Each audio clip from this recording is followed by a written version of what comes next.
আচ্ছা, জীবনে কখনো কোনো মৃত ব্যক্তিকে গোসল করিয়েছেন? যদি কখনো সুযোগ হয় তাহলে সেই মৃত ব্যক্তিকে গোসল করাবেন। তখন খুব কাছ থেকে দেখবেন মৃত মানুষের দেহটা কতটা অসহায় লাগে, মৃত্যুর পরে মানুষের দেহ কতটা ভয়ের কারণ হয়ে দাঁড়ায়।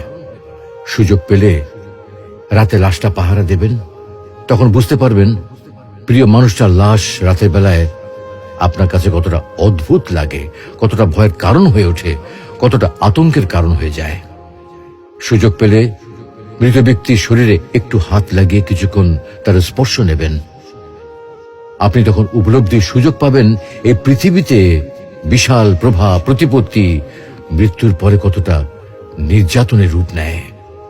সুযোগ পেলে আপনজনদের লাশ কবরে নামাবেন খুব আগ্রহ নিয়ে।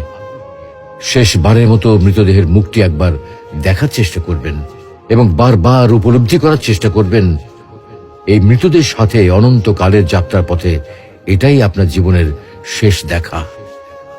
সুযোগ পেলে মাঝে মধ্যে কবরস্থানে গিয়ে নীরবে কিছুক্ষণ দাঁড়াবেন। এরপর মনে মনে চিন্তা করবেন জীবনের লাভ ক্ষতির হিসাব। এই মৃত মানুষগুলো এই পৃথিবীতে কি করে গেছেন, কাদের রেখে গেছেন। যাদের রেখে গেছেন তারা কি কখনো এই মৃত মানুষগুলোকে স্মরণ করার জন্য কবরস্থানের আশেপাশে একটি বারের জনকে দেখতে আসে?